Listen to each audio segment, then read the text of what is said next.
तारीख़ इंसानियत में कुछ जंगें ऐसी होती हैं जो सिर्फ मैदान जंग तक महदूद नहीं रहती, बल्कि वो कौमों की तकदीर, सल्तनतों के ज़वाल और नई तहजीबों के उरूज का सबब बन जाती हैं। आज हम आपको लेकर जा रहे हैं 7वीं सदी ईसवी में, जहाँ एक तरफ दुनिया की सबसे ताकतवर सल्तनत रूमी सल्तनत खड़ी थी और दूसरी तरफ एक ऐसी फौज जो तादाद में कम, वसाइल में महदूद, मगर ईमान, नज़्म ज़ब्त और बेमिसाल क़यादत से माला माल थी।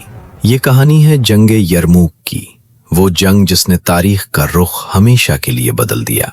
ईसवी में मक्का की सरजमीन पर हज़रत मोहम्मद सल्लल्लाहु अलैहि वसल्लम पर पहली वही नाजिल हुई।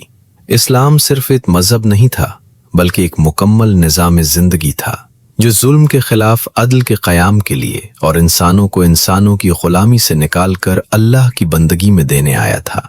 23 साल के मुख्तसर अरसे में मक्का फतह हुआ, अरब मुत्तहिद हुआ, कबाइली निज़ाम एक रियासत न बदल गया।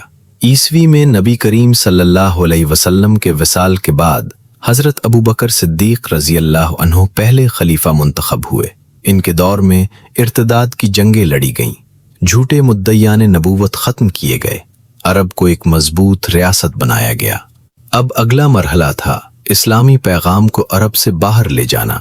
शाम उस वक्त रूमी सल्तनत का इंतहाई अहम सूबा था, तिजारती रास्तों का मरकज, ज़रखेज़ ज़मीन और फौजी लिहाज से कलीदी इलाका।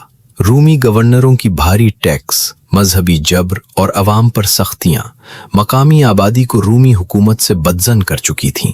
हज़रत अबू बकर रज़ी अल्लाह अन्हु ने फैसला किया कि शाम की सरहदों की तरफ मुनज़्ज़म फौजी मुहिम भेजी जाए। 4 अलग अलग लश्कर रवाना किए गए। हज़रत अबू उबैदा बिन जर्राह रज़ी अल्लाह अन्हु, हज़रत अम्र बिन आस रज़ी अल्लाह अन्हु, हज़रत यजीद बिन अबी सुफियान रज़ी अल्लाह अन्हु, हज़रत शरहबील बिन हसना रज़ी अल्लाह अन्हु। हर लश्कर महदूद तादाद में, मगर नज़्म ज़ब्त का शाहकार। जब ये खबर कुस्तंतुनिया पहुंची तो रूमी बादशाह हरकल शदीद गुस्से में आ गया। उसने हुक्म दिया पूरे मशरक़ी रूमी इलाकों से फौज जमा की जाए, आर्मीनी, यूनानी, सिलावी सिपाही शामिल किए जाएं, भारी हथियार और ज़रा बख्तर इस्तेमाल की जाए। रूमी समझते थे ये अरब तो सिर्फ सहरा के खाना बदोश हैं, हम उन्हें चंद दिनों में कचल देंगे। ये उनकी सबसे बड़ी गलतफहमी थी। इसी दौरान हज़रत खालिद बिन वलीद रज़ी अल्लाह अन्हु, जो इराक में फ़ारसियों को शिकस्त दे चुके थे, एक तारीख़ी और नाकाबिले यकीन मार्च करते हुए सहरा उबूर करके शाम पहुँचे।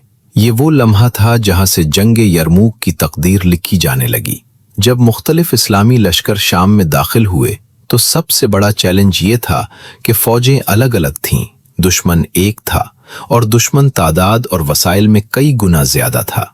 हज़रत अबू उबैदा बिन जर्राह रज़ी अल्लाह अन्हु, जो उस वक्त सिपह सालार थे, निहायत आजजी और इखलास के साथ हज़रत खालिद बिन वलीद रज़ी अल्लाह अन्हु को मैदान जंग की कमान सौंप देते हैं। ये वो लम्हा था जहाँ क़यादत इना नहीं बल्कि अहलियत पर दी गई। हज़रत खालिद रज़ी अल्लाह अन्हु ने कमान संभालते ही पूरे लश्कर को एक मुत्तहिद फ़ौज में बदल दिया। हज़रत खालिद रज़ी अल्लाह अन्हु जानते थे सीधी टक्कर रूमी फ़ौज से खुदकुशी होगी। खुले मैदान में मोबिलिटी ही असल हथियार है। उन्होंने फ़ौज को छोटे छोटे यूनिट्स में तकसीम किया, एक ख़ास दस्ता बनाया जिसे तारीख़ ने मोबाइल गार्ड के नाम से याद रखा। ये दस्ता इंतहाई तेज रफ्तार घड़सवारों पर मुश्तमिल था, खतरे के वक्त फौरन मदद को पहुंचता।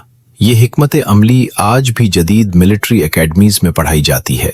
मैदान यरमूक, एक तरफ गहरी खाइयां, दूसरी तरफ यरमूक दरिया, पीछे खुले सहरा। ये मैदान बज़ाहिर खतरनाक, मगर खालिद रज़ी अल्लाह अन्हु के लिए एक ट्रैप था। उन्होंने जानबूझकर अपनी पुश्त दरिया की तरफ रखी ताकि फौज के पास पीछे हटने का रास्ता ना हो, या तो फतह हो या शहादत। रूमी फौज जब मैदान में उतरी तो मंजर ही कुछ और था।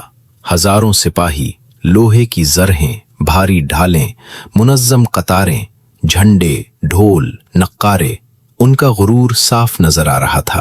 रूमी सिपह सालार ने कहा, हम उन्हें जंजीरों में जकड़ कर कस्तंतुनिया ले जाएंगे। इसीलिए कई रूमी सिपाहियों को जंजीरों से बांधा गया ताकि वो मैदान छोड़कर भाग न सकें। ये गुरूर उनकी तबाही का सबब बना। इस्लामी लश्कर में सादगी, खामोशी और सुकून था, लोग कुरान की तिलावत कर रहे थे, नफिल अदा कर रहे थे, एक दूसरे को शहादत की खुशखबरी दे रहे थे। हजरत खालिद रजी अल्लाह अन्हु ने फरमाया, हम इस नीयत से लड़ते हैं कि या फतह मिले या जन्नत। इस्लामी लश्कर के पीछे खवातीन भी मौजूद थीं।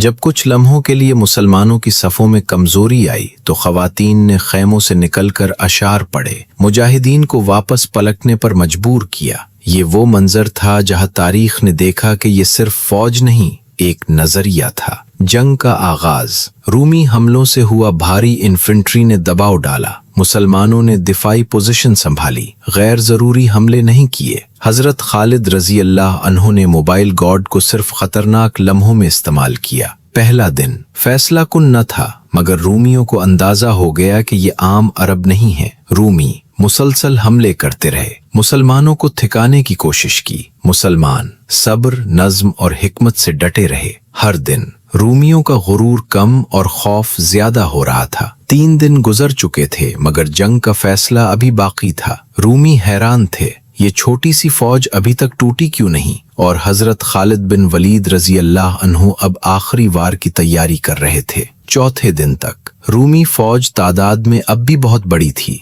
मगर उनके चेहरों से गुरूर गायब हो चुका था। मुसलसल हमलों ने उन्हें थका दिया था। दूसरी तरफ मुसलमान कम थे, जख्मी थे, मगर हौसला पहले से ज्यादा मजबूत था। हजरत खालिद बिन वलीद रजी अल्लाह अन्हु हर लम्हा सफों का जायजा लेते, कमजोर जगह पर फौरन पहुंचते, मोबाइल गॉड को बिजली की तरह इस्तेमाल करते। ये जंग अब सिर्फ तलवारों की नहीं, आसाब और कयादत की जंग बन चुकी थी। 5वें दिन रूमियों ने मुकम्मल ताकत से हमला किया। भारी घड़सवार जंजीरों में जकड़े दस्ते एक साथ आगे बढ़े। एक लम्हे के लिए मुसलमानों की कुछ सफ़ें पीछे हटीं, लेकिन इसी लम्हे खवातीन की आवाजें बुलंद हुईं। गैरत अंगेज अशआर, ए अल्लाह के मुजाहिदो कहाँ जा रहे हो? ये अल्फाज तीर बनकर दिलों में उतर गए। मुजाहिदीन पलटे, सफ़ें दोबारा कायम हुईं और रूमी हमला टूट गया। ये वो दिन था जिसके लिए हजरत खालिद रजी अल्लाह अन्हु 5 दिन से इंतजार कर रहे थे। सुबह सवेरे हवा का रुख रूमियों की तरफ था, गर्दो गुबार उनकी आंखों में जा रहा था। हजरत खालिद रजी अल्लाह अन्हु ने हुक्म दिया, तमाम घड़सवार इकट्ठे किए जाएं, मोबाइल गॉड को मुकम्मल ताकत के साथ तैयार रखा जाए। ये तारीख का सबसे मशहूर कैवलरी मैनूवर था। हजरत खालिद रजी अल्लाह अन्हु ने रूमी फौज के दोनों पहलुओं पर जबरदस्त हमला किया। रूमी भारी जरहों में तेजी से रद्द अमल न दे सके। मुसलमान घड़सवार सफ़ें तोड़ते गए, पीछे से वार करते गए। कुछ ही घंटों में रूमी फौज का नज्म टूट गया, खौफ फैल गया, चीखो पुकार मच गई। पसपा होते रूमी पीछे हटने लगे, मगर पीछे यरमूक की गहरी खाइयां और दरिया था। जंजीरों में बंधे सिपाही भाग न सके, एक दूसरे के ऊपर गिरते गए। हजारों रूमी खाइयों में गिरकर मारे गए, दरिया लाशों से भर गया। ये मंजर तारीख के खौफनाक तरीन मनाजिर में शुमार होता है। इसी जंग में हजरत इक्रमा बिन अबू जहल रजी अल्लाह अन्हु शदीद जख्मी हुए। जब पानी पेश किया गया तो फरमाया, पहले मेरे भाई को दे दो, और वो प्यासे ही शहीद हो गए। ये वो लोग थे जो दुनिया के लिए नहीं, आखिरत के लिए लड़ रहे थे। शाम तक रूमी फौज का वजूद खत्म हो चुका था। जो बच्चे वो बदहवासी में भाग गए। रूमी सिपह सालार मारा गया और रूमी सल्तनत मशरक में हमेशा के लिए कमजोर हो गई। बादशाह हरकल ने कहा, अलविदा ए शाम, अब तुम कभी रूमी सल्तनत का हिस्सा नहीं रहोगे। जंग यरमूक के बाद पूरा शाम मुसलमानों के कब्जे में आ गया। बैतुल मुक़द्दस की फतह की राह हमवार हुई। रूमी सल्तनत का मशरकी बाजू टूट गया। इस्लाम एक आलमी ताकत बनकर उभरा। ये सिर्फ एक जंग नहीं थी, ये तारीख का फैसला था। आज भी दुनिया की मिलिट्री एकेडमीज खालिद बिन वलीद रजी अल्लाह अन्हु की हिकमत अमली पढ़ाती हैं। Mobile guard, flanking attacks, psychological warfare, ये सब यरमूक से सीखा गया। जंग यरमूक हमें ये सिखाती है कि तादाद नहीं, हथियार नहीं, बल्कि ईमान, नज्म और क़यादत तारीख बनाती है। ये वो जंग थी जिसने एक सुपर पावर को झुका दिया और एक नजरिए को दुनिया तक पहुंचा दिया। अगर आपको ये मुकम्मल तारीख पसंद आई हो तो वीडियो को लाइक करें, चैनल को सब्सक्राइब करें और कमेंट में ज़रूर बताएं कि अगली वीडियो किस जंग पर देखना चाहते हैं। ये थी जंग यरमूक, ایک ایسی فتح جو قیامت تک یاد رکھی جائے گی۔